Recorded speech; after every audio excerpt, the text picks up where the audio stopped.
Σε αυτό το βίντεο θα σας μιλήσω για δύο best-seller σακίδια πλάτης, τα οποία όμως έχουν κατασκευαστεί για διαφορετική χρήση. Στο δεξί μου χέρι κρατάω αυτό το οποίο φτιάχτηκε για αναβάτες μηχανής, ενώ στο αριστερό μου χέρι κρατάω ένα σακίδιο που χρησιμοποιείται για day hiking ή αλλιώς ημερήσιες πεζοπορίες στο βουνό. Αν πηγαίνετε βόλτες με μηχανή, αλλά σας αρέσει και η πεζοπορία στο βουνό, όπως και εμένα δηλαδή, θα μπορούσατε να αγοράσετε ένα από τα δύο σακίδια και να το χρησιμοποιήσετε και για τους δύο σκοπούς. Έτσι δεν είναι? Έχετε όμως σκεφτεί τα διαφορετικά χαρακτηριστικά που κάνουν το καθένα μοναδικό στο είδος του? Μήπως πρέπει τελικά να τα αγοράσετε και τα δύο?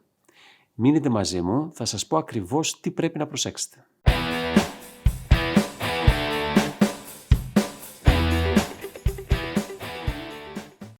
Αγόρασα αυτό το φοβερό σακίδιο πριν από μερικά χρόνια και το χρησιμοποιώ κυρίως για ημερήσιες εκδρομές με τη μηχανή.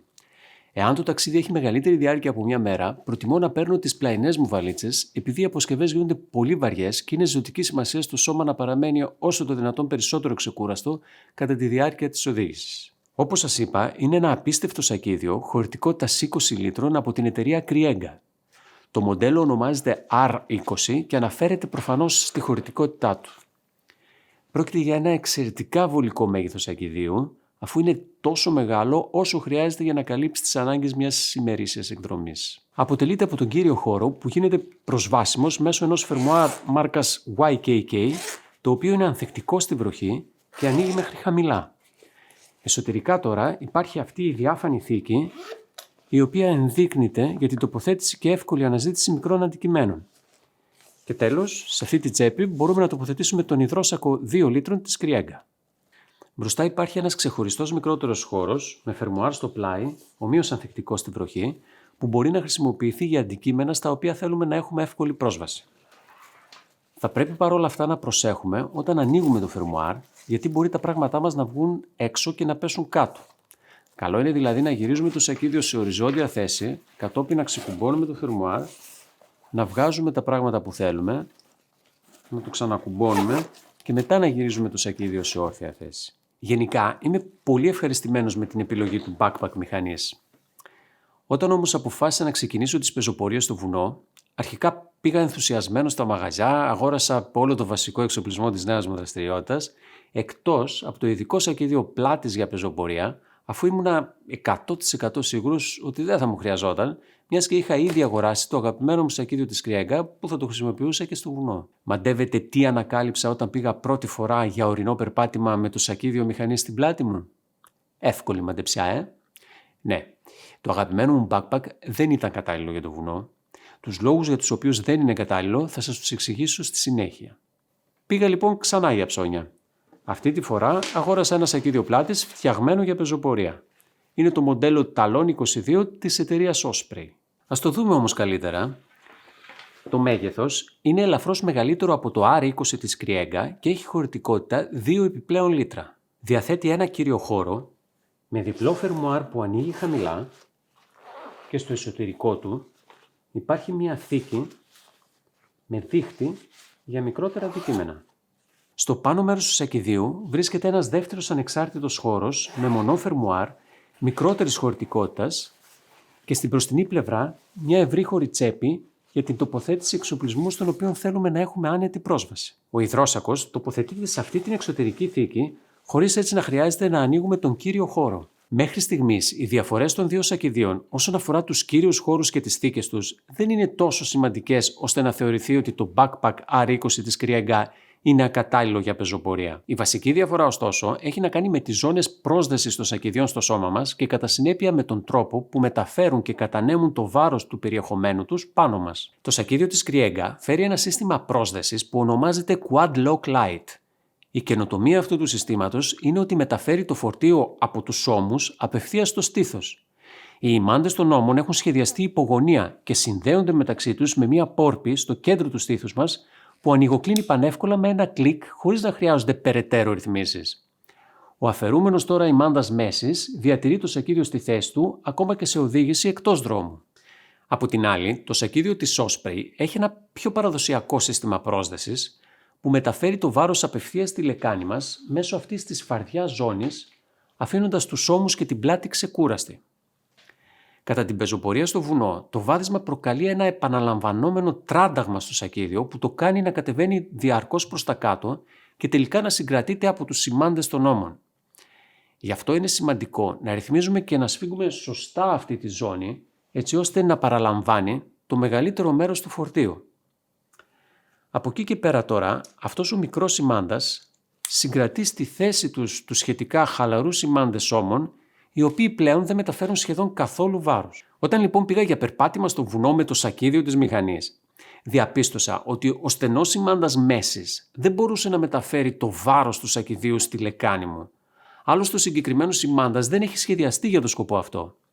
Ένιωθα το περισσότερο βάρος να μεταβιβάζεται στο στήθος μου, αλλά όσο περπατούσα με ένα τέτοιο σακίδιο αντί να κάθομαι στη σέλα μιας μηχανής, καταπονούνταν διαρκώς το πάνω μέρος του σώματός μου και έτσι, αφού κουράστηκα γρήγορα, συνειδητοποίησα ότι δεν φορούσα το κατάλληλο σακίδιο για πεζοπορία. Μετά από μερικές μέρες, σκέφτηκα να πειραματιστώ και να κάνω το αντίστροφο. Να καβαλίζω δηλαδή τη μηχανή μου φορώντας το σακίδιο που είχα αγοράσει για το βουνό. Μαντεύετε τι συνειδητοποίησα κατά τη διάρκεια της βόλτας?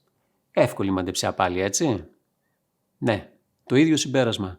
Το αγαπημένο μου hiking backpack δεν είναι κατάλληλο για μηχανή. Όταν κάθισα στη σέλα της μηχανής μου με το σακίδιο ταλόν 22 δεμένο πάνω μου, κατάλαβα αμέσως ότι η φαρδιά ζώνη στη λεκάνη δεν μπορούσε να λειτουργήσει όπως λειτουργεί όταν είμαι όρθιος και περπατάω. Όσο οδηγούσα τη μοτοσικλέτα, η καθιστή στάση του σώματός μου σε συνδυασμό με το ογκώδες παντελόνι και το μπουφάν μηχανής δεν επέτρεπαν σε αυτήν τη ζώνη του σακιδίου να παραμείνει σφιγμένη στη θέση της.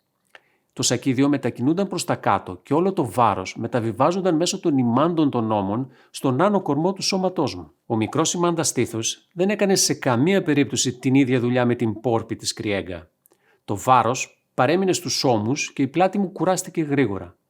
Τελικά κατάλαβα ότι το σακίδιο πεζοπορίας δεν είναι το ενδεικνυόμενο για μηχανή. Ας δούμε όμως τώρα τα υπόλοιπα χαρακτηριστικά και τις προδιαγραφές του κάθε σακιδίου και να κάνουμε κάποιες συγκρίσεις. Συνδυασμός νάιλον υφασμάτων 1420D ripstop με κορδούρα 1000D και ενισχύσεις χάιπαλων για το σακίδιο της Κριέγκα, ενώ το σακίδιο της Osprey είναι κατασκευασμένο με νάιλον υφάσματα 70D και 100D. Το βάρος των σακιδίων είναι 1150 γραμμάρια και 800 γραμμάρια αντίστοιχα. Συμπεραίνουμε λοιπόν ότι το σακίδιο της Κριέγκα διακρίνεται για την αντοχή και ανθεκτικότητα των υφασμάτων του, κάτι που μπορεί να φανεί χρήσιμο σε έναν αναβάτη υπό συνθήκες ατυχήματος.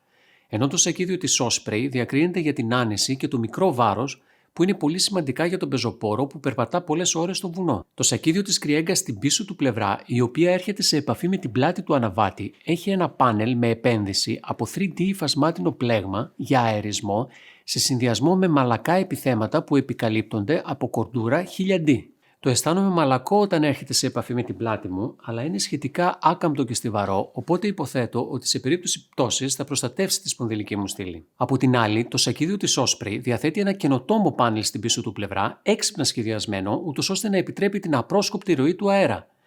Πρόκειται για ένα αφρόδη σκελετό επικαλυπτόμενο από διάτριτο δείκτη, ο οποίος σε συνδυασμό με το ύφασμα από 3D πλέγμα στη ζώνη της λεκάνης επιτρέπει τον αερισμό της πλάτης, προσφέροντας έτσι στον πεζοπόρο καλύτερη διαχείριση στον υδρότα του. Και τα δύο σακίδια δεν είναι αδιάβροχα.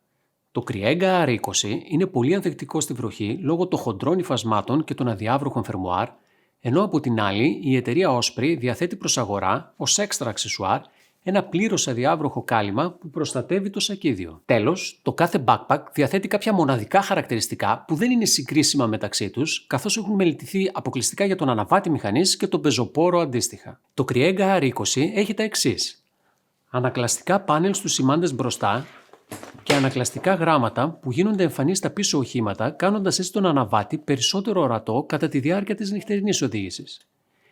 4 σημάντες σύσφυξης που διατηρούν το σακίδιο συμπιεσμένο και σταθερό ακόμα και σε συνθήκες εκτός δρόμου και τέλος δυνατότητα τοποθέτησης έξτρα προστατευτικού πλάτης που μπορεί να τοποθετηθεί σε αυτή τη θήκη εσωτερικά. Το Osprey ταλόν 22 διαθέτει τα εξής: μικρές τσέπες με φερμουάρ σε κάθε πλευρά της φαρδιάς ζώνης, οι οποίες είναι εύκολα προσβάσιμες περπατώντας και μπορούν να φιλοξενήσουν χρήσιμα πράγματα όπως μια συσκευή GPS ή μερικές μπάρες ενέργειας. Πλαϊνές ελαστικές θήκες με ημάντες σύσφυξης για μπουκάλια. Θηλιές για μπατόν.